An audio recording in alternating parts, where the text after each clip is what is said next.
Pledge allegiance to the flag.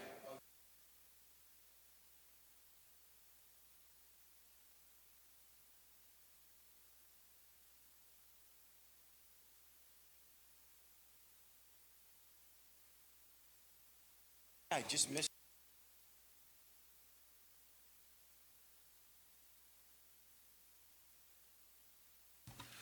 All right. I would like to make a motion to open up the Town of Monroe meeting for Monday, November 21st. I will make that motion. Call the question. Cardone, aye. Scancarello, aye. So moved. Good night. Got it. Okay. So we have a presentation this evening. So does everybody want to come out in front of the podium here?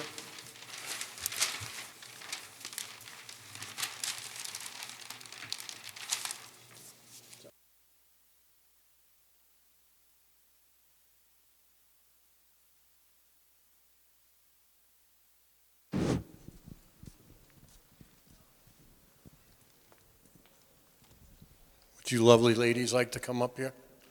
Maddie and Jen's wonderful daughter.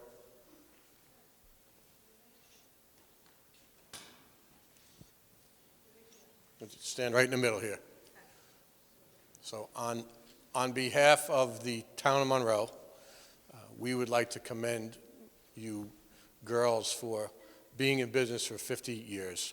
Now, you know there's a special place in my heart because my wife worked for you for about 10 years, back when she was young. She's still young. But you have transitioned every year. You've kind of become a chameleon, and you went where you had to go when things weren't going the right way. And we're very excited to have a store of the quality of yours, the service that you offer, and the friendliness and respect you have for the community and the way you give back to it. So on behalf of the town board, we'd like to present you with this, and I'll let Councilman McGinn read the inscription on there. Thank you, Mr. Supervisor. And listen, just, at the last meeting, I said there's two iconic businesses here in Monroe that really, if you said something about Monroe, it was the Captain's Table and it was Harriman Army and Navy. Those were the two businesses. And when I came up here in '93, I was still on the job in the city. I came there to buy stuff, and you know what?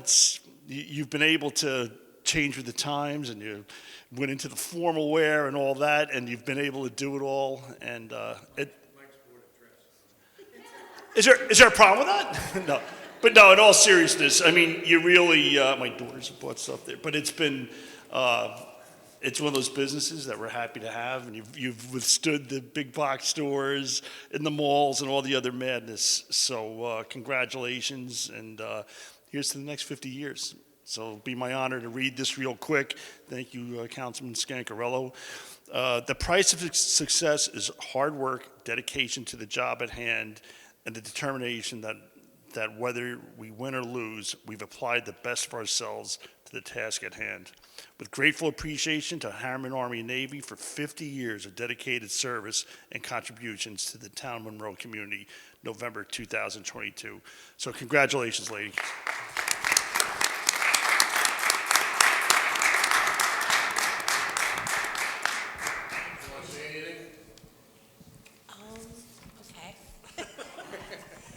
I just want to say thank you. My grandfather is not here, but my grandmother and grandfather were the ones who started this business.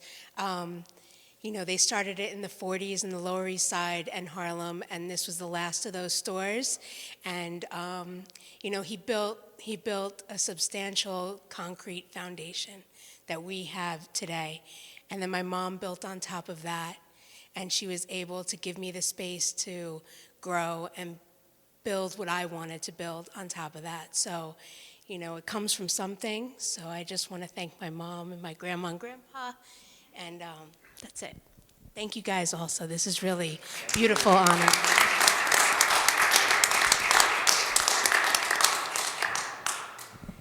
It's really an honor to receive this and also be part of a community that is thriving, growing, changing all the time. And, as you said, we have become the chameleon and able to change within that structure. One of the things that I really wanted to say is when I had the opportunity to open this business, I had no idea we would grow to where we are today. I have been truly blessed that through thick and thin and against all odds, when facing some very, very difficult times, I had the support of my daughter. Jen joined me just before 9/11, and on so many levels, I have been more than blessed. Jen brought to the business, and it really was, she was the salmon swimming upstream, because I'm old school, very, very tough, and very stubborn, and she was able to make me see the light. And with every inch that she put in, I said, oh my God, this is good. And the fact that she remained as patient as she did with me, it really just showed me the light, and that I was able to just sit back and go, oh my God, there's this really capable person who wanted to persevere and join the family business and make it what it is today. So thank you. We're going to get a photo, so maybe you put the plaque in the middle. Get you a new plaque, we'll put all of that on.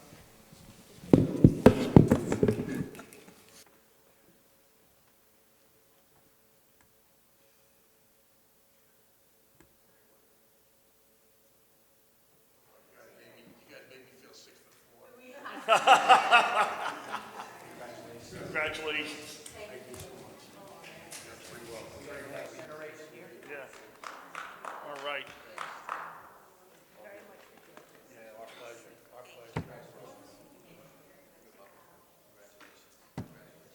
Thank you.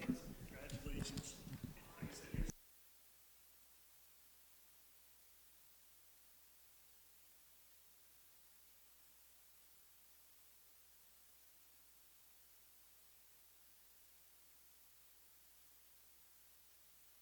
And we don't expect you to sit through the boring stuff, so if you want to leave, you're welcome to at any time. Okay, I'm sure there's important, Black Friday sales that you have to work on and things like that. oh, you're welcome, thank you. Good night, ladies. Good night.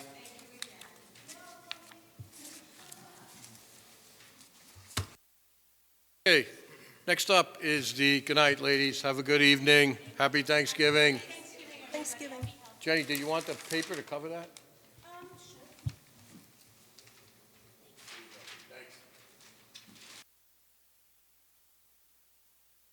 Okay, so on November 29th, the Orange County Executive, along with Steve Newhouse, along with the Veterans Service Agency Director Christian Farrell, they'll host a free showing of the soon-to-be-released movie Devotion at Flagship Cinemas in Monroe, and that's on Tuesday, November 29th. There'll be two showings, one at 2 p.m., another at 6 p.m., and the county has coordinated this event with the assistance from Flagship Cinemas, ShopRite Supermarkets, Inc., and the Monroe Town Board. Devotion is an aerial war epic based on the best-selling book of the same name. It tells the harrowing true story of two elite U.S. Navy pilots during the Korean War. The veterans can reserve a spot to view Devotion for themselves and a guest by contacting Christian Farrell at 845-291-2470 or via email at C. Farrell, Farrell, at orangecountygov.com. Complimentary popcorn and soda will also be served.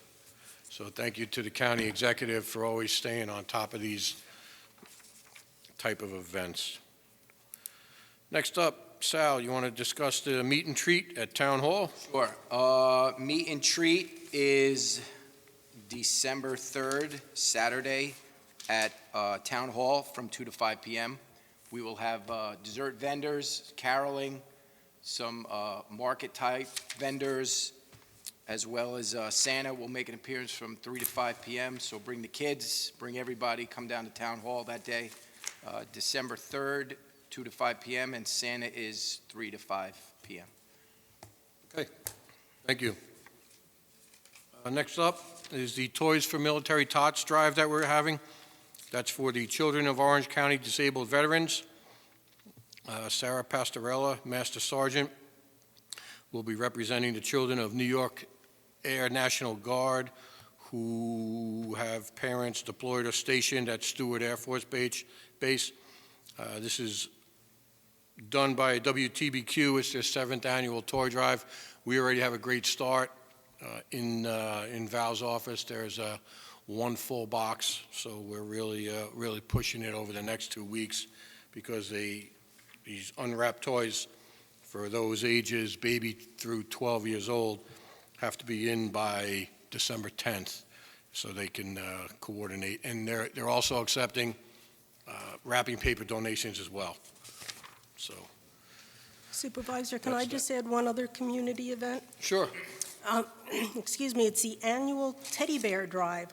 It's the Frank Ferrigno Memorial Teddy Bear Drive, and people are asked to donate a new 10-inch or larger teddy bear, and it must have a tag, and it cannot have any batteries, so it can't dance, light, sing, any of those kind of things, just a regular, cute, stuffed teddy bear.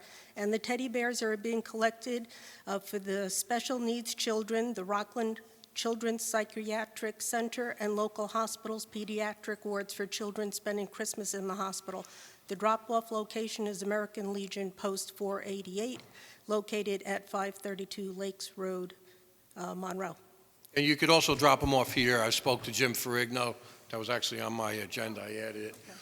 But you can drop them off here as well. Jim's father started that some 20-plus years ago, and he's continued to do it. Okay. One other community announcement is, listen, this Saturday is Small Business Saturday. We've got to get people out shopping locally, supporting all of our local businesses here. It's imperative that we can get as many people as we can into these small businesses and help keep these little guys afloat. They've had a rough couple of years. It's not getting any easier, so we've got to support them. And we can all make a big impact starting this Saturday and then last throughout the year. So this Thank you. Saturday, Small Business Saturday. Okay. Thank you, Sal. Madam Clerk, can we bring up that first slide with the tax summary sheet? Yeah, that sheet.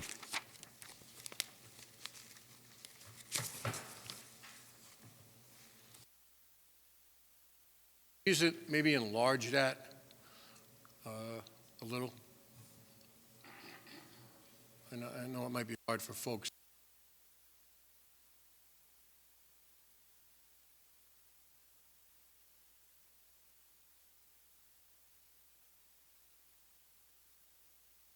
Top, isn't that their little microphone?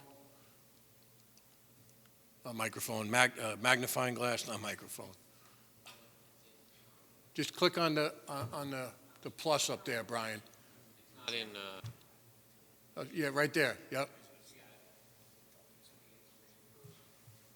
There we go. Yeah, that works a little better. Okay. So this year we had a lot of challenges with respect to expenses and the uptick in that, along with the rise in our benefit costs, workman's comp, and it was a real challenge to get to where we are. Roberta, Helen, Jen, they really, worked hard at this. Roberta and Helen especially. There were a few nights we stayed a little late to try to tweak things a little bit. So the actual tax levy was $3,771,248. Essentially what it comes down to is we were able to accomplish this two ways. Number one, by cutting expenses, and number two, by trying to increase some revenues, and number three, I should say not two ways, three ways, but we had to contribute a little more this year from the fund balance. I think it was about $225,000 more this year than we did in the past.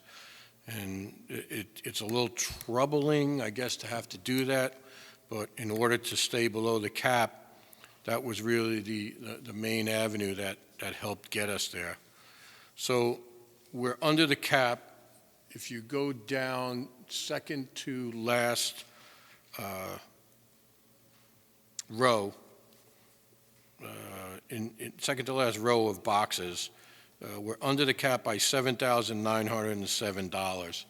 And it's always good to have a little buffer there. You actually benefit from that next year, although not greatly, but you will benefit from that. But if there are some outstanding things that pop up, even though we have some dollars in contingency, it does give us a little more of a buffer.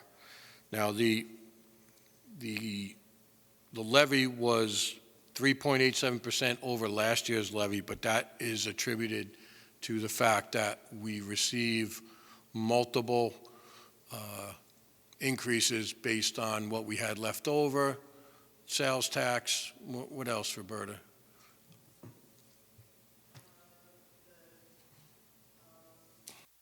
The pilots, right, pilots.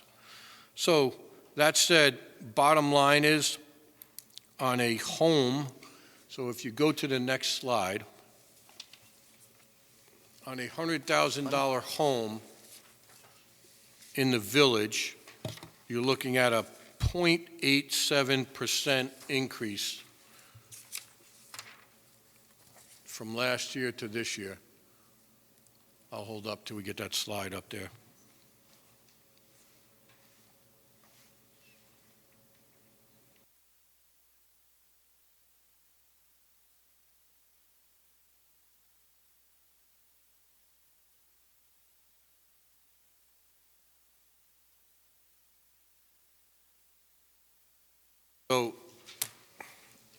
So you're basically looking at from 22 to 23 on a $100,000 assessed value home, you're going from 702.74 in the village to 708.64.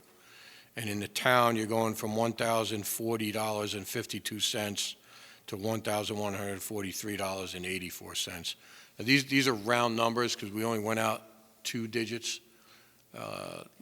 Traditionally, we go out 6, so there's going to be a little bit of a difference there in some change, but for the most part, that's it. Now, if you look at the history, this town board has been very diligent in managing the budget. So from 2019, we've had a decrease in the village taxes just over 11%. And in 2019 through 2023, a townhome was just short of an 8% decrease over those 5 years. So I don't think there's much more this board or our finance department could have done with this. And next year is going to be extremely challenging with the anticipated increases that we're seeing going forward. Anybody on the board have any questions? Just wanted to make a comment that it's nice to see from 2019 to 2023, the homeowners are actually paying less. Most people think their taxes keep going up, but that's a nice little savings. Yeah, put a tank of gas in your car. Yeah. Yeah, and I think one thing that, we have to remember is that these are just our town taxes. This has nothing to do with school. It's got nothing to do with the county. This is just your town tax bill. So we don't have control over those. That's essentially done by the respective districts and the county. So I just wanted to read, Councilwoman Houle could not be here this evening, and I do have an email that I wanted to read from her. Just give me a second. Okay. Good evening, Supervisor Cardone and the Town Board. Please accept my apologies for not attending tonight's board meeting. My family and I are spending the Thanksgiving holiday with family in Palm Coast, Florida.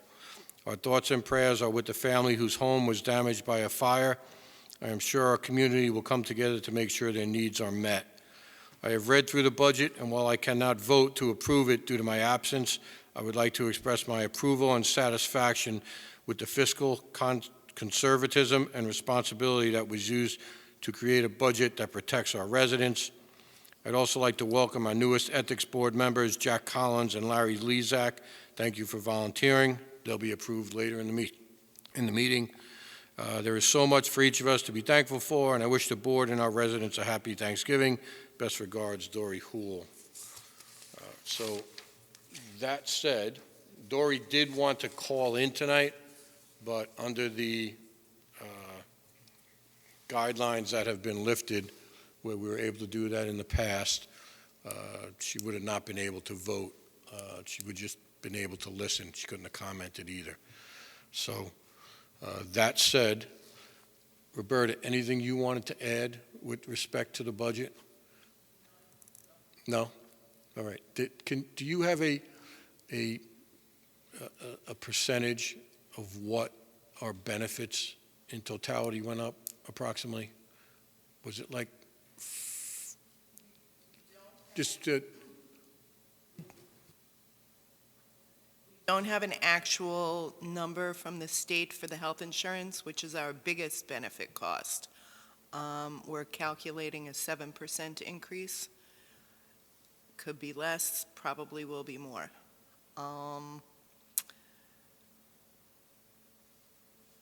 all right? No, that's fine. And that's what the contingency lines are for, to help offset that if it's more than 7%. So, Not more, but yeah. less until. Okay. All right, thank you. I will make a motion to approve the 2023 Town of Monroe budget. Do I have a second? Second. Any other discussion? Call the question. Bingham, aye. Cardone, aye. Stancarello, aye. Can I? Okay, so moved.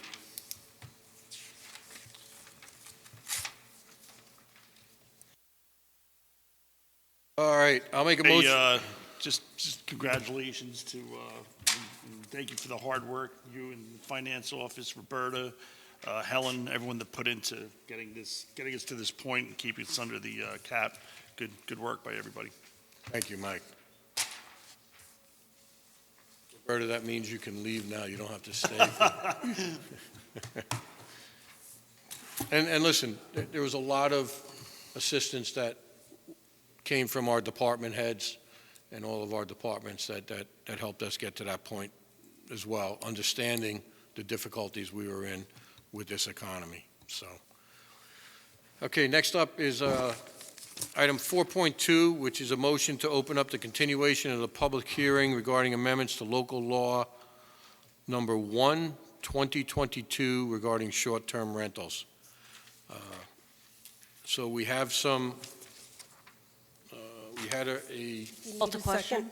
what's that? I need a Can I second. second that? Yeah, second. Bingham to second? Call the question. Bingham, aye. Cardone, aye. Stancarello, aye. Can I? So moved. I do have public comment when you're ready. What's that? I do have public comment when you're ready. Okay. Go ahead. Suzanne Gowan.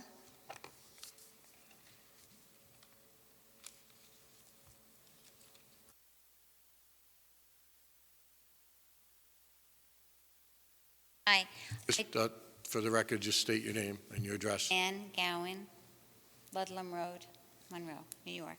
Thank you. Just a question regarding this. I tried to read through it, and it's not easy reading for me because I just feel like it's all legal. Some of it's all legal. But question, what I did read, it seems like there would be a lot of oversight needed. So my question is, if this happens, how do we enforce this? Okay, so, number one, it did happen. We're just making changes to it. Okay, And number two, we did include in this year's budget a code enforcement officer who will be essentially dedicated to this and anything else we choose to so it give doesn't him. necessarily fall on the hands of the building inspector? It will fall in the building department, but not necessarily in his hands directly. Okay, and just on that note, does the town need to, or people that will help enforce rules and regulations? Because you definitely have your hands full. When you mean contribute more, do you mean budget more? No, people that would go out to, because I'm not quite sure how you enforce these rules or regulations. How do you see that people are doing what they should be doing? I'm not even sure what this is. If you could kind of, in a nutshell, tell us exactly what this is, I would appreciate it. I mean, it's a short-term rental agreement, which encompasses those people real quickly that advertise on Airbnb, VRBO, or any other site associated with short-term rentals. Anything less than 30 days, I think we have in here. And essentially what happens with it is it's going to be the neighbors that are going to assist and help us in enforcing it. So basically, if I want to rent, if I rent my house in summer, I'm not going to necessarily be out advertising by word of. I don't mean to be argumentative about it. Or something like, how would you know? Oh, I because mean, my listen, I neighbors- can probably address some of that, Okay. Suzanne. I mean, listen, obviously, every law that's made, there's a loophole around, Right, or right. you can try to get around it Right. by basically breaking it. We feel confident by having the code inspector, code enforcement officer, added to added to our cadre Right. in the building department, neighbors, obviously. Listen, the whole idea of this whole law was to regulate those short-term rentals, Airbnbs, VRBO, whatever, or people doing it on their own, so that A, they would have to register with the town first, right? Once they registered with the town, they would have to comply with certain standards that they would have to have. And then once that's done, then it's a matter of our code enforcement person, whether it's through personal observation or getting complaints or whatever. Now, that all being said, by and large, most of the Airbnb people and VRBO people, they do comply with it, right? It is other people that kind of go outside that realm that do it. But whether you're part of those organizations or not, you still have to register with the town. So the first thing is, if you're not registered with the town and you're engaged in, doing these short-term rentals, well, you're already, that's one strike against you, right? And, there's just like any type of enforcement action the town takes, civil enforcement action, of course, with these, there's fines, there's court, there's all those things. Listen, this all came to our attention, and correct me if I'm wrong, Tony, is people complaining about these residences that would have, a bachelor party or a group of young men come up and engage in a raucous party. I can appreciate that, because when a law or amendments or whatever are put in, the question behind it is usually like, why did it come about? So that's how, let's say, it comes about, by people complaining, and then laws are enacted or codes are changed. So I can appreciate that. And just so you know, in the infancy stages of this, Yeah. pretty much everyone on this town board was totally against short-term rentals. We were leaning towards not having any short-term rentals. And what happened was, we had a group come in. They were already renting. They expressed the positives of what it brings to the town as far as an economic influx, and the fact that more people are coming up and visiting our town. They actually kind of formed a quasi-committee. We worked with them, and Councilman McGinn and myself, and we came up with an alternative to it. So, And just one more thing I want to say.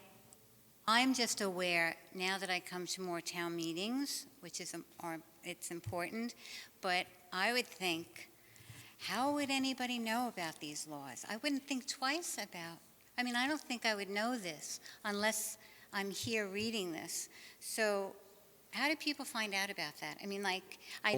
go on the website. No, I know, but I'm saying people don't go on the website. This room, as far as I'm concerned, this room should be packed. I would like it to be packed. I shouldn't say it should be packed. I would very much like this room to be packed at every town board meeting.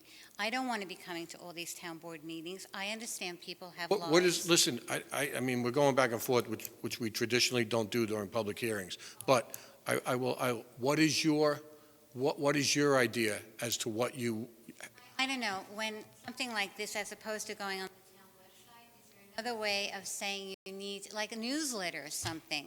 In the photo needs, like something that's just printed. So we have our monthly update where we list some of the new things that have happened. On the website. No, it's not on our website. It's an email. It's called Constant Contact. Anybody in this room should sign up for it. I mean, But there's nobody in this room at the moment. Well, it doesn't matter if they're in this room or if they're not in this room. Anybody in the town can sign up for it. If you Okay. live in Chester, we welcome you to sign up for it. So you could find out the happenings, so we could promote what's going on in Monroe. No, and just one other thing, talk about suggestions, maybe channel, is it 22? Mhm. And when people watch the meetings, actually, if you were on or anybody was on and kind of just did a little, comment then. This is what we discussed, this is what we're going to be discussing, that would be helpful. And I do not envy you. I just can't imagine anybody getting involved in this. I think you're doing the best you can. I'd like to believe you're doing the best you can, so I don't mean to sound critical, but that's kind of I don't know how to Okay. kind of put my input without that, but that would be a suggestion. All right. Okay. Sounds good. And honestly, we do go through lengths to publicize these, whether they're through mailings, whether it's on the website, whether it's through Constant Contact. We have now a Facebook page that will have that information. But at the end of the day, listen, the citizenry has to be involved, I right? know, And I listen, agree, you know, I that's agree, I we agree. we can't go home and I know. get the phone out of their hands and say, hey, stop. Get off TikTok and come to the town No, board meeting. I You've got to take a personal responsibility Right. like you're doing and I your husband's agree. doing right now I'm not- and say, hey, I've got to, Right. this is my town, this is my village, this is my state, Right. country, and do it. And, but we do try. No, And, I and believe Channel you do. 22 is a good thing. You They don't get Not everybody gets Channel 22. because they don't have Okay, cable. there you go, Yeah. okay. Constant Contact is excellent as well. I mean, that's, Yeah. And so if not everybody gets Channel 22, this conversation is going nowhere, because then people don't hear it, but that's. Oh, no, hear that's, I was just clarifying the fact that it's not like Channel 22 is in everybody's house. Right, Somebody right. might not have a computer and not have access to Constant Contact. Right, but I would like to think that people that aren't town board meetings, some of them probably are watching the TV. And again, I appreciate this time. I didn't mean to do this. I just thought, Oh, all that's right, fine. now No I'm worries. here, now I'm going to try to be involved more, You so. got to remember, too, the biggest comment I've gotten on Channel 22 from 6 years ago is your meetings are boring now. So, Oh, thank God. yeah, Oh, exactly. excuse me, but, all right. Exactly. All right, well. All right, thank you, Thanks. Susan. Thank you. Have a happy Thanksgiving. You too. Thank Bye-bye. you. On the short-term rentals? All right, well, during public comment, you can come up and discuss it. If it's not about this is the public hearing on the short-term rentals. Okay. Anybody else have any comments on the board? No? What's the board's flavor with regard to this? I mean, listen, we've had it, the changes have been made, the law is already passed. I mean, I think if we're ready to adopt, we could certainly move forward with it. All right. So then you want to close it? Yeah, I'll make a motion, we close the public hearing on the short-term rentals, the amendment to the short-term rentals, local law 1 of 2022. Do I have a second? I'll second. Any other discussion? Call the question. Bingham, aye. Cardone, aye. Scancarello, aye. Again, aye. Okay, so moved. All right, item 4.4, I will make a motion to open up the continuation of the public hearing in relation to the increase and improvement of facilities of Water District Number 14. Bingham to second. Call the question. Bingham, aye. Cardone, aye. Scancarello, aye. Again, aye. So moved. No public comment. Any update, Mary? Still have not heard anything from Dave Jenkins. So, no. So here's what I'm going to tell you. We did not get any of the WIA grants we applied for. I found out on Friday, and I was just as disgusted as we always have been. So I don't know where you want to go from here, other than reapplying once again. The comment was that we had good aspects of it. There was nothing lacking, but the score wasn't high enough. I'm still waiting to get debriefed by Dave on all three. 14 Arrow Park and 10? 8.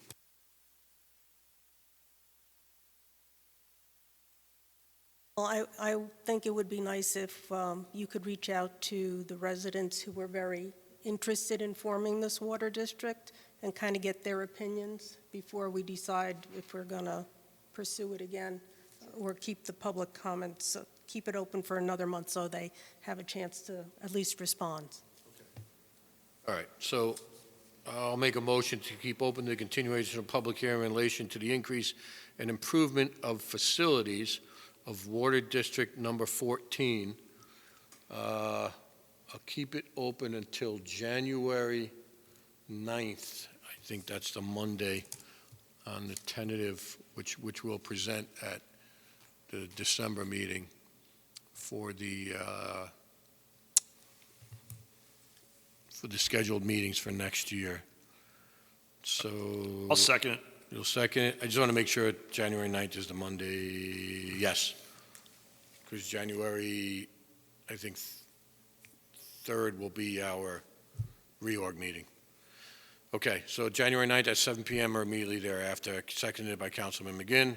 Call the question. Bingham, aye. Cardone, aye. Scancarello, aye. Again, aye. Okay, so moved.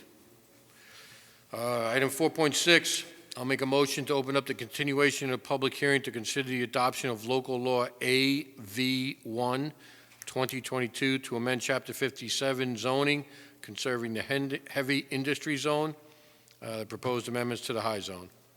Do I have a second? I'll second. Call the question. Bingham, aye. Cardone, aye. Scancarello, aye. Again, aye. No public comment. No public comment. Anybody on the board want to comment? I know we got a letter from the county saying that basically it's Local determination. local determination, but they just wanted to be sure that the stormwater runoff was on that property as much as possible. So I don't know if we have to do anything else with this. Mr. Nugent, it was the secret that was something we needed to coordinate? Was it a segmental? Can't hear you. It was done. So if it's done, then well.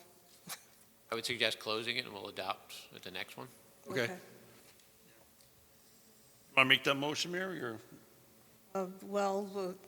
We don't have any public comments, so yes, I'll make a motion that we close out the continuation of the public hearing for A-V122 to consider the adoption of local law to amend Chapter 57 concerning the heavy industrial zone. I'll second. Any other discussion? Call the question. Bingham, aye. Cardone, aye. Scancarello, aye. Again, aye. So moved. Okay, item 4.8 is a motion to open the continuation of the public hearing to consider the adoption of local law F-V1 2022 to establish a registry of all rental properties within the town. I'll make that motion. I'll second. Call the question. Bingham, aye. Cardone, aye. Cancarello, aye. Good night. No public comment? No public comment. So, I know I believe we're still waiting for a response from the planner, council? Yeah, that's correct. We're still waiting for some documents from the town planner. So, that said, if nobody has any other comments, I'll make a motion to keep that open on January 9th, 2023 at 7 PM or immediately thereafter. I'll second that motion. Call the question. Bingham, aye. Cardone, aye. Cancarello, aye. McGinn, aye. So moved. Item 4.10 is a motion to open the continuation of the public hearing regarding proposed amendments of local law E-V1 2021, amending Chapter 57 zoning to establish a two-family dwelling overlay for the area of the town of Monroe north of Route 17M. Do I have a second? I'll second. Call the question. Bingham, aye. Cardone, aye. Cancarello, aye. McGinn, aye. So No public moved. comment? No public comment. I think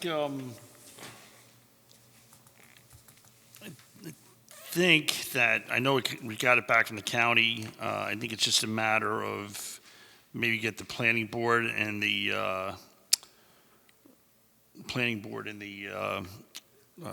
building inspector just to take one more look at it since it's come back from the county. And if they agree with it and it's all fine and good, then I think we can probably look to adopt that on January 9th as well. Okay.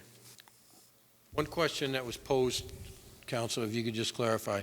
So I know we were talking about the two-family dwelling overlay for the area north of Route 17M.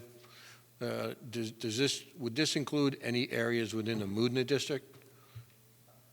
I don't know if it would be included. I know there was a comment from the county if it was affected, but I don't know, because it's an overlay, so it depends on where it lands. I don't know if you have any locations north of 17 that would be Moodna. If not, then the answer is no, but I just don't know. No, there's nothing north that would be Moodna. Yeah, I don't believe any of it's moved. I think it would be all Orange County Sewer District number 1 if they put the infrastructure in, which is why we're doing this whole thing. So you could either, Yeah. there's no need to override the comment because it doesn't apply, so you can just accept the comment because it's never going to come to fruition anyway with respect to the wastewater treatment plant and the comment regarding Moodna. There are no parcels, so the only comment from the county concerns if it was in the Moodna district that you establish that there's capacity on the Right. parcel. There isn't right now. All right. What's the, I guess we're going to have to keep this open then. Well, can we close it and just leave it open for written comments if we just want to wait for the building inspector and, I guess, Chairwoman Franson? Is that who you wanted, Mr. McGinn? Yeah, we want to keep it open for another 10 days. Listen, it hasn't changed dramatically. I believe the building inspector and planning board already weighed in on this. I'm not like 100% sure on that. I just want to make sure that they have weighed in on it. Do you remember off the top of your head whether I'm pretty sure they did. I remember getting comments. I'm pretty sure the building inspector did. I don't necessarily remember what the planning board chair Yeah. did. So how about we keep it open for another month, and then we can always close it out in December if we schedule it. Yeah, you know, that's for what I our was thinking, December that meeting. we'd just get that and then get the law into final form, and then, You say keep it open for another month? Well, Or since next meeting? next meeting is, we only have one meeting in December 5th. December. Yeah, okay. Yeah. All right. Okay, so I'll make a motion to keep open the continuation of the public hearing regarding proposed amendments to local law E-V1 2021, amending Chapter 57 zoning to establish a two-family dwelling overlay for the area of the town of Monroe, north of Route 17M, on December 5th at 7 PM or immediately thereafter. I'll second. Call the question. Bingham, aye. Cardone, aye. Cancarello, aye. Good night. Okay. Item 4.12 is a motion to open the continuation of the public hearing regarding local law H-V1 of 2022 to amend Chapter 57 concerning the regulations governing tree preservation. I'll make that motion. I'll second. Call the question. Hingham, aye. Cardone, aye. Cancarella, aye. And I, Okay. So we're awaiting a final review from the planner on this as well. I know that he had sent some initial comments a couple of weeks ago. That's correct. And Okay. we have the county comments came around the time of the last meeting, and it was recommended as a matter of local determination. Right. So once we have Max's comments, I think we'll be good to move forward. And I think Max was waiting for the Conservation Commission. Question, yeah. Yep. Did anybody sign up, Val? Public comment. Come on up.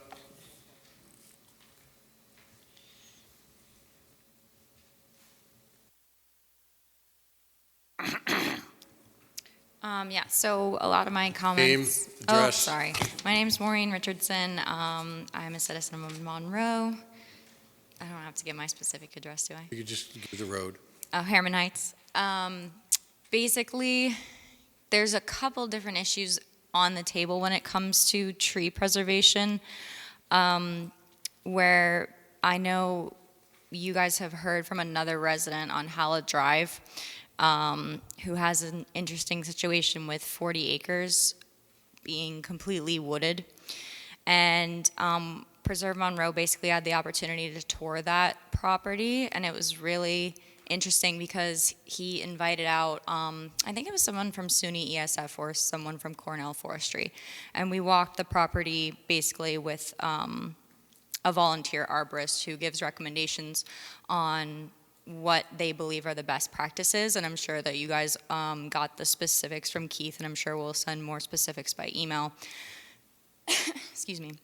But the overall sentiment was interesting. Basically, Monroe, way back when, was all clear-cut, made into farms. Like, it was not left as wilderness, and we are in some type of cessational forest that's like a secondary or tertiary stage of, like, it was clear cut and then it was not properly managed, so now it is growing back, and it's growing back with a lot of invasive species or a lot of bug infested species and certain types of trees that have seed based, like, repopulation, like oak, or nut based population like oak and hickory and walnut, are having a hard time in this sort of unmanaged forest that's grown back, like man tampered with it and then didn't provide a helping hand to make it grow back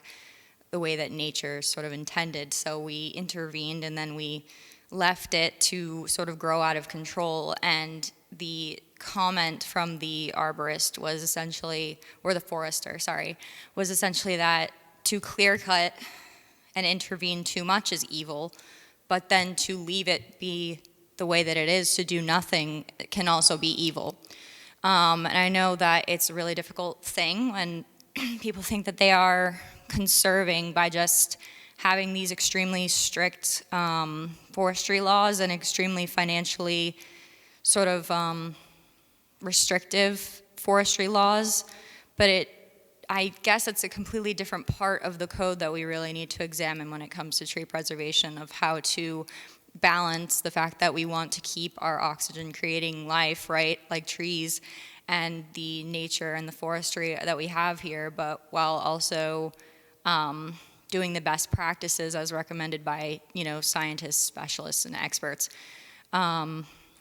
And that would be, clear cutting some of the dead, some of the disease, some of the less healthy specimens away from the more healthy specimen, so that they don't starve out sunlight, they don't make it completely shaded, they allow natural like shrubbery and the natural biome that's supposed to exist underneath to thrive. Because if you create this sort of invasive issue, you can starve out the intentionally, like the good, the beneficial from thriving. So we're not getting a balance of hickory and oaks as much as we should be in Monroe. And we've been toying around with an idea of maybe creating like a forestry overlay for some places that they can prove that they have the best intentions and that it's specifically required, instead of having like really punitive fees that I know Keith probably mentioned. So just something like that. So we were toying around with that idea. We wanted to put that out there. That's basically it. Thank you. Thank you. all. That's all? Okay. Anybody on the board want to comment? So I'll make a motion to keep open the continuation of the public hearing regarding local law H-V1 of 2022 to amend Chapter 57 concerning the regulations governing tree preservation for January 9th at 7 p.m. or immediately thereafter. I'll second. Call the question. Hingham, aye. Cardone, aye. Scancarello, aye. Aye. Okay. We need you to set the hearing date for amendments to local law, Chapter 23 of the Town Code. Does anybody have an issue if we do it on December 5th? No. No? Okay, so I'll make a motion to set the town hearing for local law, Chapter 23 of the Town Code, Building Construction Administration, for December 5th at 7 p.m. or immediately thereafter. Supervisor, Yes, can I just interrupt 1 second? sure. So the notice that is going into the paper for the public hearing for the 5th, regarding, I'm just trying to recall, we just said it last meeting. Yes, Board of Ethics. With the holiday, there's a cutoff. That was today, I believe at noon. So I don't know if you want to make that meeting January 9th. Yeah, you have till March on those building code changes, Yes, so okay. it's not a problem. All right, thank you, Val. Thank you, Madam Clerk, for that. So I'll change that motion to read January 9th at 7 p.m. or immediately thereafter. Hingham to second. The wonderful times held record. Call the question. Hingham, aye. Cardone, aye. Scancarello, aye. And aye. So moved. All right, item 5.1 is transcription of the 10/17/2022 public hearings. They're still waiting on those from the transcriber, stenographer. Right? Said, I would like to make a motion to accept the minutes of November 9th, 2022. I'll make that motion. I'll second. Call the question. Hingham, aye. Cardone, aye. Scancarello, aye. And aye. Okay, so moved. Item 6.1 is the general fund abstract number 22-18 for $695,639.19. And that entails checks 29409 through 29460. I'll make a motion to approve that. I'll second. Call the question. Hingham, aye. Cardone, aye. Scancarello, aye. And aye. Next up is an escrow fund abstract containing checks 2057 through 2061 totaling $41,459.77. I'll make a motion to accept that. Hingham to second.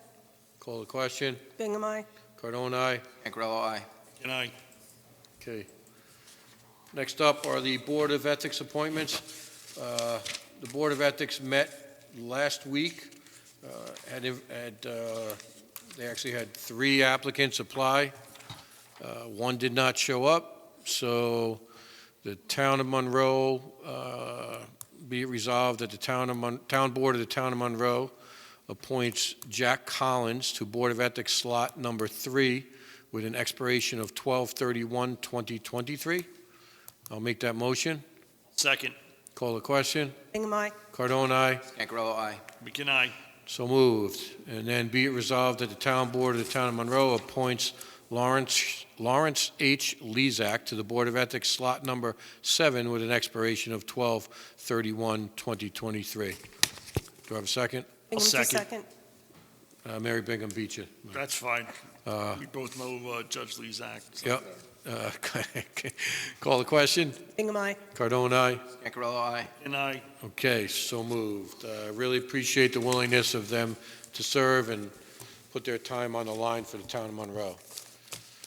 Next up is the approval of job classification status change for Carla McNamara to assessor's clerk from full-time provisional to full-time permanent. Carla was hired previously in January of 2022 pending the civil service exam for this job title.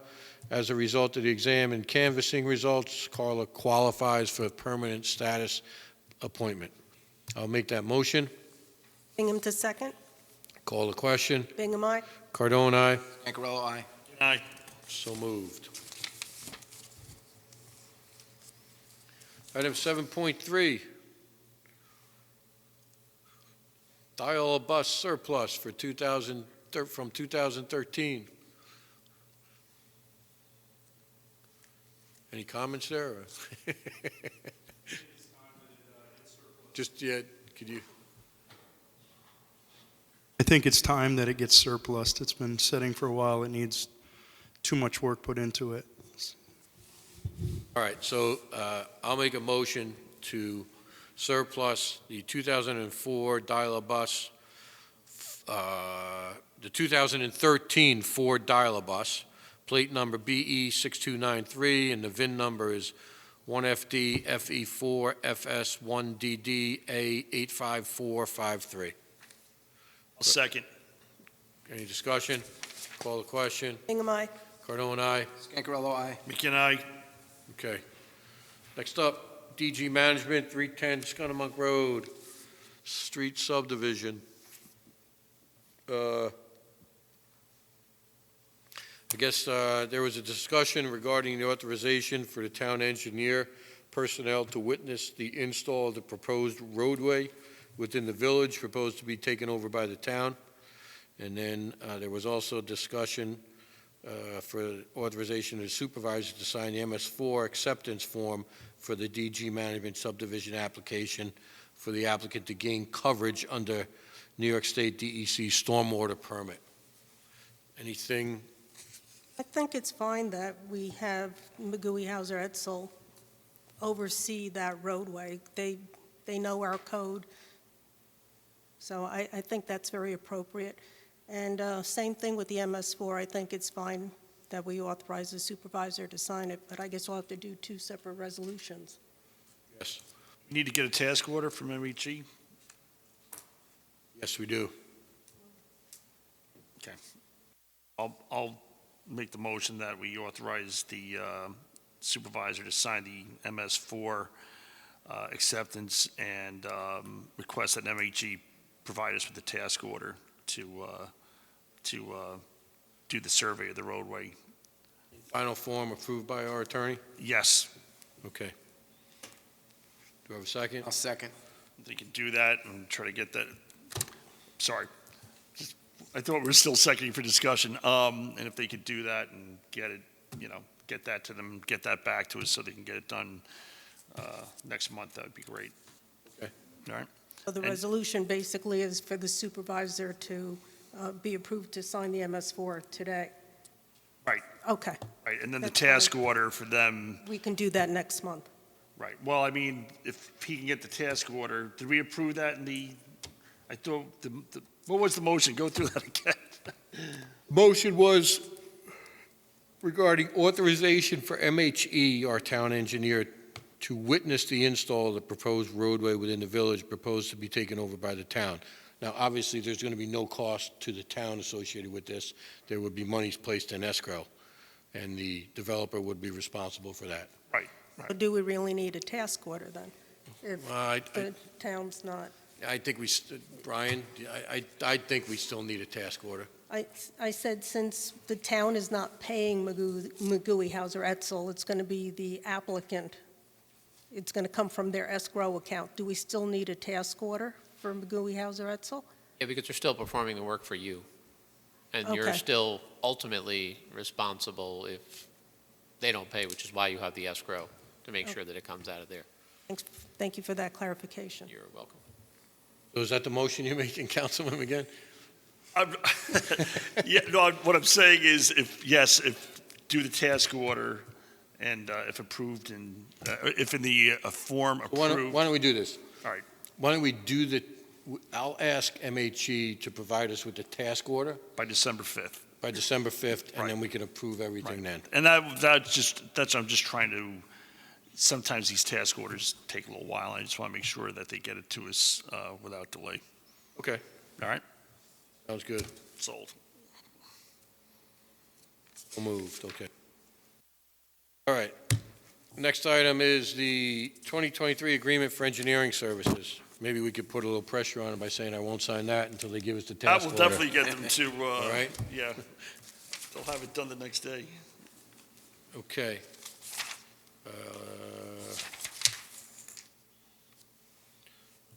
So, does anybody want to make that motion?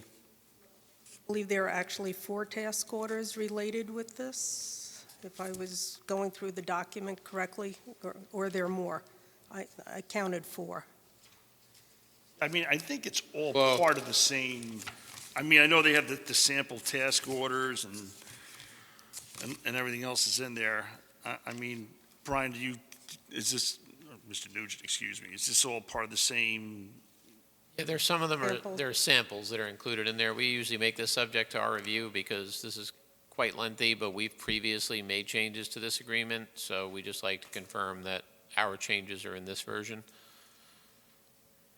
So if you want to approve, you can just approve it subject, to our review in final form. Yes. Yeah, I'll make that motion that we accept the agreement for engineering services with Magui Hauser Etzel, subject to approval by our firm with Brian Nugent, Final form. in final form, approved by Town Attorney Brian Nugent. Second that. Call the question? Bingham, aye. Cardone, aye. Scangarello, aye. McGinn, aye. So moved. Next up is the 7.6, which is additional engineering service to do an updated highway garage study. Pat, did you want to go over that? I'll just brief everyone by saying we did this 2 years ago, where we had our engineers went out, kind of evaluated the present equipment we have, and it came in at I think it was like $6 or $7 million, which was way beyond the scope of what we had intended.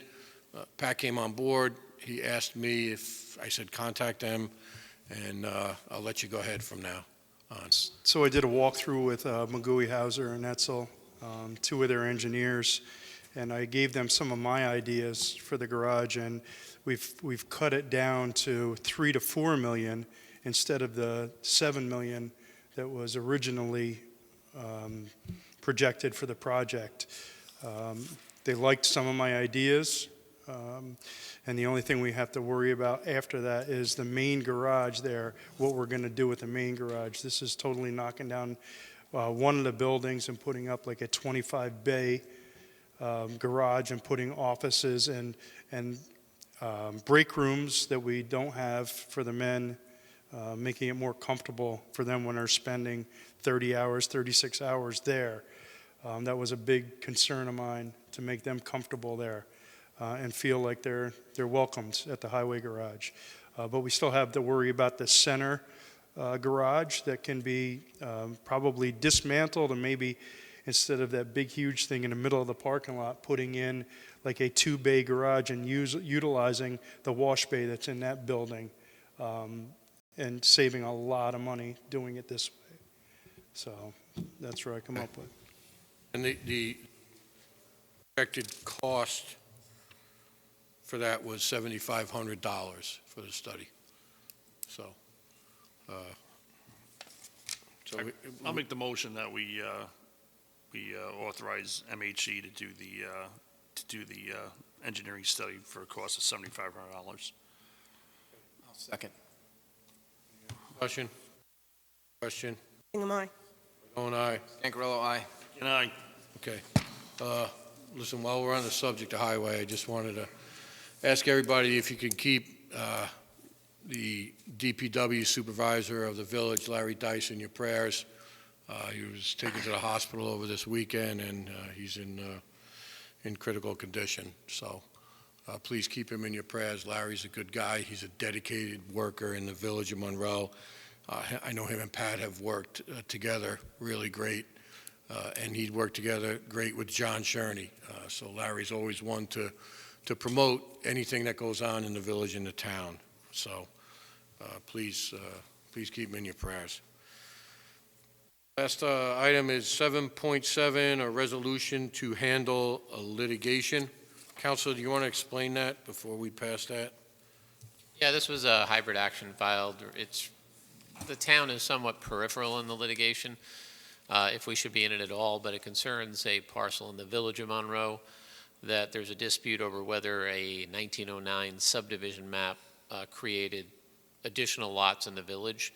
The only reason the town's named is because they're seeking to have a section, block, and lot number assigned to the tax parcel, and they believe that the assessor should be compelled to assign a section, block, and lot. However, the assessor gets section, block, and lot numbers from the county when subdivisions are filed under laws from back in 1970.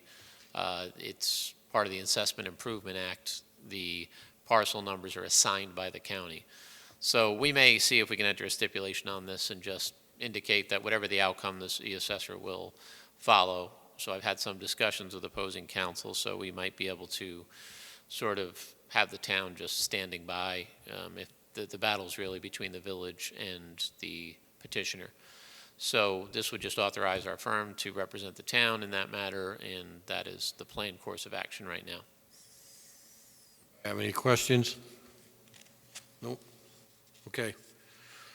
So I'll read the, whereas the town board desires to have special counsel undertake representation and defense in such litigation. Now therefore, it is resolved as follows. Section 1, the above whereas clauses are incorporated herein as if set forth in full. Section 2, special counsel is authorized to appear and defend the town's assessor, Royce G. Noblin, Jr., in said litigation and shall be compensated for all services performed by the town with regard to said litigation as set forth in the town board resolution and agreement appointing special counsel Ferrick Nugent McCartney, PLLC. Same will be billed and paid by the town in addition to any other legal services. Special counsel has previously been retained to represent for the town. Section 3 of the resolution shall be effective immediately. I'll make that motion. I'll second. Any other discussion? Call the question. Bingham, aye. Cardone, aye. Angarello, aye. And I, So moved. Okay, public comment? Oh, wait, I'm sorry. You're up. I just want to let everybody know that my guys are on leaves. They've been doing a great job with it. We're probably a little bit ahead of schedule. Hopefully Mother Nature plays nice with us. They're out there working every day during leaves, and a couple Saturdays they've been working, and they're doing an excellent job. We had a test run with a little winter activity. We got a call for slippery roads. We actually went out and we salted everything.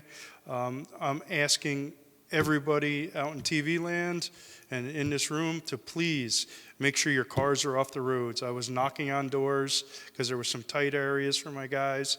And when we drop the plows, there's no way to get through these roads. And we don't want to be the bad guys by towing cars, but we have to tow cars if you don't move them. We're going to lay on a horn. If they're not moved, we're just going to call a tow truck. you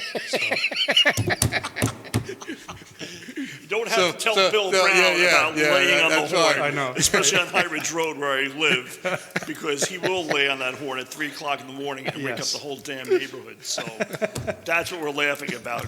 Well, And I was like, Bill, you're killing me. And he goes, well, tell your neighbors to get their car off the road. I go, all right. Well, that'll encourage you to knock on your neighbor's door and tell them, listen, get that car out of the street for the next time. Yeah. So, but we don't want to be the bad guys, but we have to get these streets safe so fire trucks, ambulances can get through and people can go to work in the morning. So But Yeah. that's all. Thank you. Yeah, I also want to commend Pat and the men for a situation that arose last week.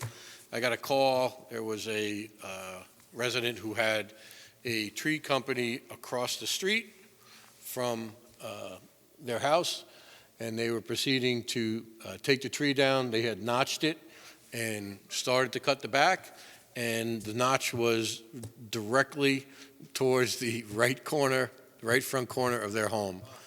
The end result was Pat went out, we got a bucket truck over there, we spoke to the landscaping company. The landscaping company then didn't get back in touch with us like they were supposed to, so Pat and I called them up, and they were sending us a check for the work of our men because there was some overtime, the bucket truck, and some equipment that was used. So it would have been a dangerous situation because the tree was falling down across the road from one property onto another property. And what was it, 20 yards maybe? Maybe 60 feet, maybe? It wasn't much. The tree was tall. It was a dangerous situation because the tree was notched, and he was ready to push it over with a mini excavator. There was nothing blocking the road to stop school buses from coming up the road. So it was an ugly situation that we had to put a stop to quick. So. And it was done quick. And I saw the resident today, and she said, thank you again, so. We don't want to mention the name of that landscape company, but it's probably someone you wouldn't want to use in your home. Yeah. Or your home. Mike, did you want to mention Max's? Oh, yes. Yeah, actually, probably should have done that under old business, but that's fine. We don't have any old business, that's why. So as I reported at the last meeting, we had received the comments back from the town planner on the latest submission from Sunbrook on the Rye-Hill Preserve property. Members of the board reviewed it and spoke with the planner about it, or I spoke with the planner about it. And we have forwarded that back to Sunbrook with his comments, which were unchanged from the same comments that we received as a board. And so now we'll see where that, there'll be a conversation, and we'll see where that lands, and see if those recommendations and comments are addressed and corrected or whatever, and we'll take it from there. Comments, are they available on the website currently, or are we going to put them out tomorrow? Tomorrow, okay.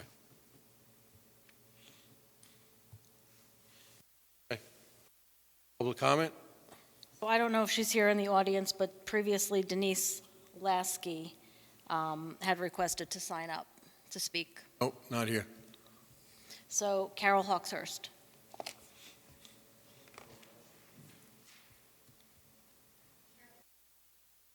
You speaking on behalf of Carol, or? I don't think Carol has any problem speaking for herself. No, yeah. Matt Ladka, 1345 Orange Turnpike, Monroe, New York. I've been a resident of Monroe, as you guys probably know, for 45 years of my life. And there is, I went to Monroe Woodbury School District. I decided to raise my family here locally for the whole time. Through that whole time, going up to the Monroe Woodbury School District, our bus company has been, the Monroe Woodbury School District Bus Company has been great. They transported us all around. They stopped at general stops along the way, let us off. Yes, we did walk, but we were able to do it. Later on in life, when my daughter was, going to kindergarten school, I requested a stop in front of my house. They denied me because they said it was unsafe. I couldn't do it. I think I explained this before to the board before. I don't know, a couple times this year while I'm getting my daughter off of the bus stop at, Hawkshurst Road, buses are now, another bus company is coming in, and it's of great concern because it's a safety concern. They're going down Hawkshurst Road now. and doing individual stops to houses, picking up students, turning around, coming down. And we're not talking little buses, we're talking, the great big yellow freight. That is of great concern. I would hope that the town board can address this to the different companies who come in here to bus students to various different places, and hopefully they can follow the rules, because that's the way I've looked at it, the rules that our Monroe-Woodbury School District has set, because they were pretty stingent on their safety rules. And I mean, all my life, I've never seen a bus of that size go down there and pick up students or drop students off down those one cul-de-sac roads, long roads. I think this really needs to be addressed because it is a concern. I'm speaking on behalf of my area, the Hawkshurst area, Orange Turnpike, but that's not a very big road. And to send a large bus down there, again, great big concern. Another thing I want to say, and this is going back to Suzanne's comment, maybe this is it, and I kind of stated before that I'm confused certain times when I come here, and I've been coming to a couple board meetings probably, since June. I'm understanding the system more and more of how everything works, but I'm still very confused when certain things come up, numbers and stuff like that. For example, I read this statement here today, and it's in public hearing 4.5, motion to open the Constitution of the public hearing to consider the adoption of local law A-V1 2022 to amend Chapter 57 zoning concerning heavy industrial zoning, and then in parentheses, proposed amendment to the high zone. I think some of the confusion that Suzanne was possibly talking about, I'm not speaking, I'm not trying to interpret her words, but we don't understand what that means. And if we would put into certain things, maybe just one or two more words to explain certain things in a little bit more detail for regular people to understand, it might be more helpful that we could make comments or statements on certain things that we might not know. I'm not saying that that's a bad thing or a good thing. I just have no idea what that's all about, and there are many of them like that. Let me explain that real quick, and I have explained this multiple times before. So we went to a letter-based law designation. So if it starts with the letter A, it was the first law for that year. V is the version that we're on pertaining to that particular law. So if it's V1, it's the first version. If it's V3, it's the third version of that particular law. HI stands for heavy industrial zone, and that's got to do with the specific zones associated in the town of Monroe. And I understand that it's, I understand that probably quickens everything with that, but for the general person, and it's not even about that. I mean, I have no idea what a high zone is, or, what do you, heavy industrial zone, all these different things. If we can explain them in more detail in these little statements, Matt, it might be easier. listen, I understand what you're saying, but the resident has to do a little homework too. Our job here is not to teach the resident, it's to give the resident the tools so they can become more informed. So if you went on our website, you'll see the zoning map with all the different zones on there. You don't expect us to go through the code every week and describe everything associated with it. I don't expect you to go through the code, but I do know that I have a full-time job and a family, and then I come here to support my town board, to support my community. I don't have time to be looking up codes and all this. All I'm asking is for a couple more statements to maybe make it a little more easier for us. So explain to me what you would like that I didn't explain already in that. I'm just trying to get a sense of what exactly you're looking for. Just more information about what is 4.5, or what are these things, instead of, 4.5 is the number of I the understand agenda that. item. That, it doesn't matter the number. It is the statement that precedes that. If it's a little more detailed about what it's about in general terms for the public to understand, we might not have as many questions about certain things. So- That's all I'm saying. I got you, but I just want you to, if you read the recommended action on the agenda, it kind of gives a little more detail in that. Generally, if you get off, I'm sorry. Go ahead. No, I wasn't I saying mean, usually, Matt, if you get off, I know, when you look at this on the front, you're like, what does this all mean? But generally, if you go to the actual, in the agenda package, which is also online, if you go on there, it will describe it a little bit more in depth, and it will say a little bit more what it is. I mean, Maureen, I don't like going back and forth, but you're shaking your head, and yes, it does describe it more in detail. And I'm fine with all those, that, I'm just saying that we need more information.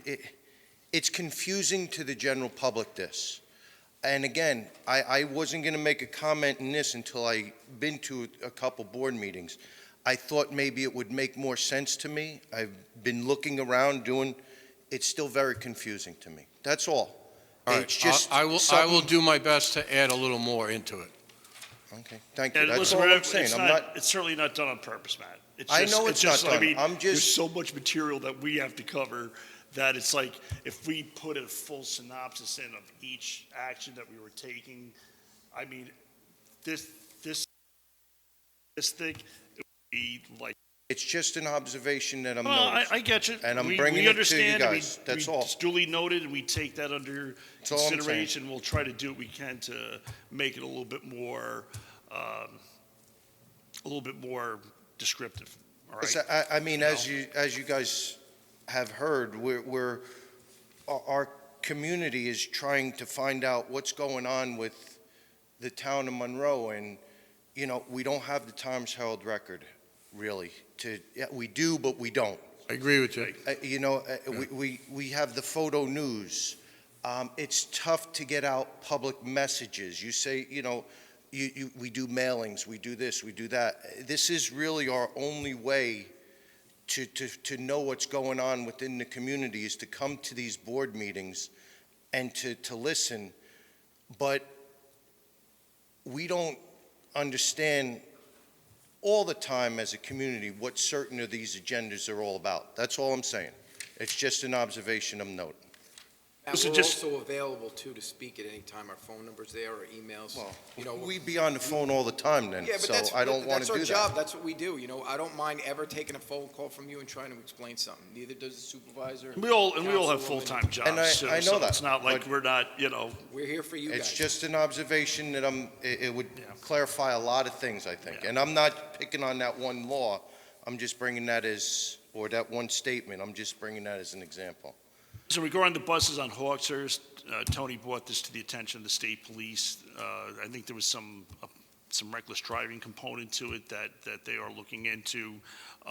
So those buses are for a private school. They're not part of the district. The district does not, unfortunately, have control over them. Yeah, they should be making the same stops that the district buses would make. hope. My wife makes that stop. She drives the bus. That's all I stops ask. there. I would hope they follow the same rules that we've been We'll- following listen, for let me just 45 finish. years. Let me just finish. So, I mean, we will do everything we can to try to get them to follow the same rules that the district does.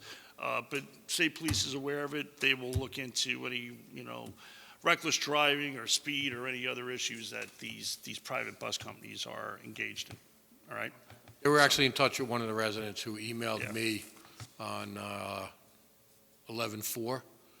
I spoke to the zone captain, who was going to reach out, or have his sergeant reach out to her. I don't want to mention her name, but she was very descriptive with regard to the bus numbers and the bus companies that are there. I responded to her, told her, I know I saw the police out there one day.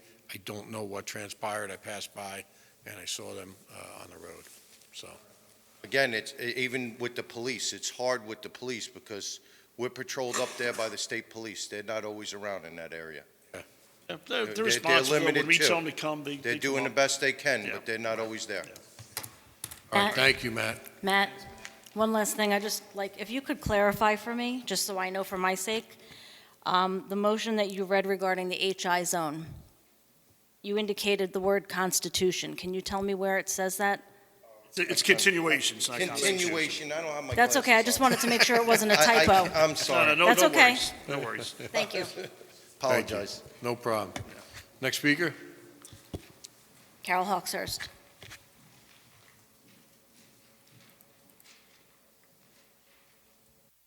Evening. Good evening, everybody.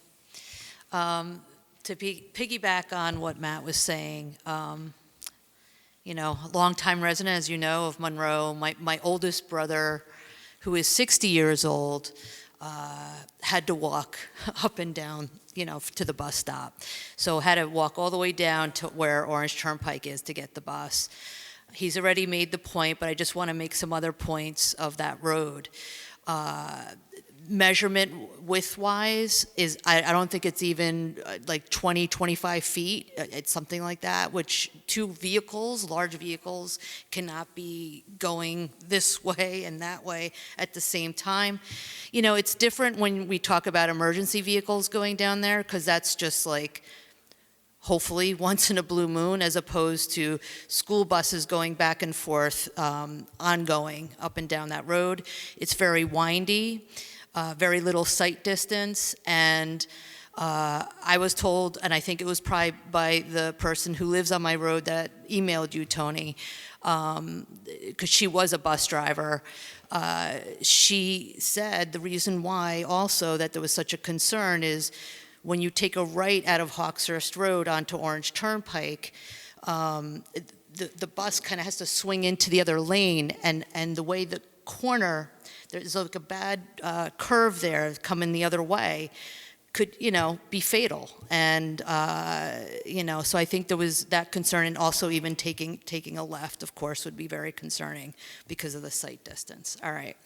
So, and what Matt was saying, you know, I think as far as with the agenda and just like a short description, you know, it is confusing. We're sitting here for, you know, hour and a half or so, not knowing what half of the things are. Certainly I do research and I have a better understanding, but it would be helpful, I think, for people to have just like a very short, not even a snap, just like just a little description of things. And I know, of course, it wasn't done intentional. It's just us as lay people. You guys know it. We don't. So just pointing something out. The other thing is, what about having meetings, virtual meetings, like as you did with COVID, where people could participate, elderly, parents with small children? You know, I think there would be even more involvement. Maybe not, but I think, wouldn't it be worth something to consider to do? Just putting it out there. Because I've had a lot of people, you know, and elderly people who have approached me and said, you know, I'd love to go, but I can't drive at night. And they can't even really contribute. I mean, they could email, but they don't even, you know, they're older people. And we have a lot of older people here in the community. So now we're going, I'm gonna shift over to my favorite topic. Not really. You gotta wrap up quick. Okay. Why are we hiring a planner for the town to review this Rye Hill Preserve rather than having our own planning board review it like all other projects? That's a question I have. And are we, the taxpayers, paying for that? And I'd also like to know when, because I've asked this a few times already, when can a few members from Preserve Monroe meet with 2 board members, and possibly maybe Mary Bingham, who I haven't really heard much from, to be part of that. I've heard a lot from you guys, or even Sal, I haven't really. And that's it. Just if I could have some of those questions answered, and have a wonderful Thanksgiving with your family. Thank you. Thank you. You too. Thank you. Anyone else? That's all. Okay. Did you want to answer?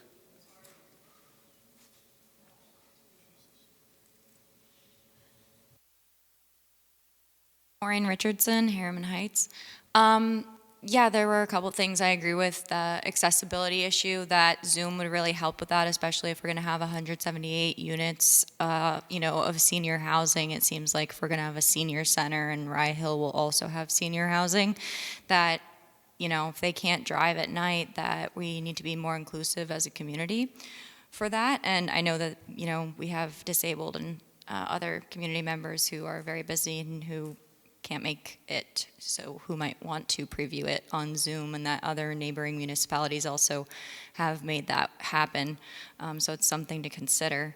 Sal, you said that you are available by phone and by email. I did want to let you know I emailed you about the cat shelter a little while ago. You told Iris, I don't know how to say her name, Concourse, to have me message you about helping with whatever the current plans are for, is it 101 Mine Road is the animal shelter, or the old animal shelter that's currently being occupied. So if you want to talk a little bit about that, or just answer that email that I had sent previously with some questions, that would be great. And a general comment, basically just looking at Pilati and Rye Hill being proposed right around the same time, letting out on this road, we are going to have to find a way to mitigate the severe traffic that we're experiencing already on like Harriman Heights and Orange Turnpike, just for like the danger of it and the speeding of it. And especially because they're county roads, and honestly, if there's a problem on a county road, we, as the townspeople, can't call in and say, hey, highway supervisor, who, can give really individualized attention and do a great job, like, he won't, service county roads. That's totally false. Really, because I've called in, and I was told that I can't be helped. It's totally false. Depends on the situation. He was out on a county road yesterday. So I don't know dealing why, with the then we need situation. to have the people in the highway department or whoever answers the phone. Let's get the Yeah. facts straight before you make That a is a comment. fact. I just called and they told me. I'm telling you about the fact regarding he can't do anything. That's what I was told as a resident who just called 2 weeks ago. Depends on the situation. I'm not going to go Okay. back and forth. That is the situation, as I'm being told as a resident on a county road on Harriman Heights, that dead animals can't be picked up, that tree debris can't be picked up. Someone has left now their property, they cut weeds and vines and left it on the side of my property. And I was told that I'm on my own with that, even though I did not do that, and it is not my mess. So that's the situation. I called in several times, and I was told, like, sorry, that's a county road. We can't help you. So I don't know what the jurisdictional issue is, but that's my experience as a resident. So if other residents on Harriman Heights are also being told that, that would be the discrepancy in service, is that we don't feel we're being serviced. So anyway, but the CCR issue is that we're not taking account wetlands and other environmental buffers, and we're deriving too much density.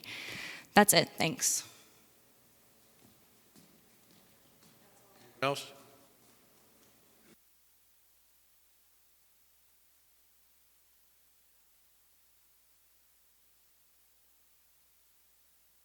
Steve. Evening, Stephen Gornstein, Rye Hill Road.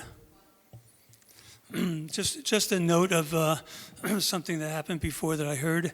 There were people in the audience and people outside that don't make these meetings. That the Rye Hill Road, the Rye Hill Preserve is a very, very hot and important topic. Lots and lots of people turn to us, the people that kind of keep coming, getting more information. A few weeks ago, at one of the meetings, not on old business, but after the meeting was almost all over, the business was all taken care of. And Mike, it's not really a criticism, it's just a point of reference. At the end of the old business, you said, you got up and you made a comment about, oh yeah, the Rye Hill Road Preserve, yeah, the Sunbrook handed their new proposal in yesterday, and that was it. It's an important topic to a lot of people. It's a hot topic to a lot of people, and I think that one-liner deserves some status and some credibility. I mean, and Mike, you just got up before and made a comment about the Rye Hill Preserve. I've been here almost every meeting once I understood it was all going on. I actually didn't understand what you said in reference to where we stand now. It's really the status of the position of the town board, what's coming your way, et cetera. And a quick one-liner kind of doesn't do it for me sitting here knowing what's going on, and especially not for people out in the audience. I had gone to a community picnic the time before that, and people said, Steve, stop worrying, it's dead, it's a dead issue. They've walked away. I said, I don't think so. The very next night, by coincidence, he said, oh yes, and they handed their new application in on this morning or something like that. So the people in the community don't really know what's going on, and they depend upon these communications to understand what's happening. All those little one-liners represent a lot of emotion, a lot of concern. So I'm just asking that they get a little bit more highlight, even being put on old business. People, when they see the agenda and they see Rye Hill Preserve, they might come to the meeting. If they don't see it, they don't bother. And so it's really not so much a criticism, but just an observation. Thanks. Thanks. Else? Anybody else have any other items? Nope. Comments in reply to the some of the statements here. Guess I'll start. Steve, I'm not sure if you're talking about this meeting or the last meeting, but the last meeting, let me just, either way, I think at both meetings I really gave a synopsis of where we stood, where the plan is, where the review was. I did it during the public comment. A couple of people asked questions, and I replied. If it wasn't thorough enough, my apologies. Same with this evening. There's really nothing to report with it, which is why it's not on the agenda. There's nothing there. Once, just like it was before, once it gets back on the agenda and we have a plan that's submitted that the board is going to accept and review and wind up referring back to the planning board and then eventually land if that's what it comes down to, there'll be a lot more talk about it. But if there's nothing to report, there's nothing I can say. And that's if I'm not going to make up things. I think I did a very thorough talking to the members of the community a couple of meetings back when this was still something that was an active case, and right now it's not active. So CCR, wetlands, environmental constraints not being taken into consideration, I'm not sure that's just not true. It's been reviewed, planner, it's all been reviewed. The planner, secret, the whole 9 yards. So I don't know where that's coming from. But this town has the most restrictive wetland laws, the most restrictive ridgeline protection laws, the most restrictive watershed protection laws out of any town around us. So something to take into consideration before those types of comments are made. Why do we have a planner instead of just referring everything to the planning board? If we didn't have a planner and everything went straight to the planning board, nothing would get done in the planning board. The planner is the town board's consultant, just like the attorney is and the engineer that we consult with on issues that we need clarification on. It's a best practice in local government. Nearly every town and village I know of employs a planner to go into, to answer these questions, to devise zone revisions, to do master plans, to do all that. To not have a planner would be insane. Virtual meetings, some of those they came into being largely because of COVID. Maybe the attorney could expand on it, but I think there's a limit to what we can do is now that the COVID emergency is over, whether those could be open meetings to the public. Certainly, they're available online, so members of the community that couldn't make it to the meetings can certainly view those, whether it be on the computer, whether it be on Channel 22 or using other electronic means. And that's my. I just want to piggyback on what you said about the planner. The planner looks at everything. That's his job. He's got to look at everything. He knows the laws regarding, as Councilman McGinn said, the wetlands, the scenic view overlay, everything that is in our town code. I have responded to his emails. Sometimes I agree with what he says, and sometimes he doesn't agree with what I say. But we have that back and forth. So I agree with Councilman McGinn. It's very important that we have the planner as a consultant for us. Sal, anything? Maureen, I'm looking right now, I did not get an email from you, so if you want to resend it, I'll take a look at it. All right, thank you. Okay. Motion to adjourn? Covered the case I was going to talk about already. So, Okay. But there's nothing All right. really that needs to be an executive right now. All right. All right, I'll make a Second. motion to adjourn. Second. Second by Councilman Scancarello. Call the question. Am I? Cardone, aye. Ancarello, aye. Good night. So moved. Have a good Thanksgiving, everyone. Thank you.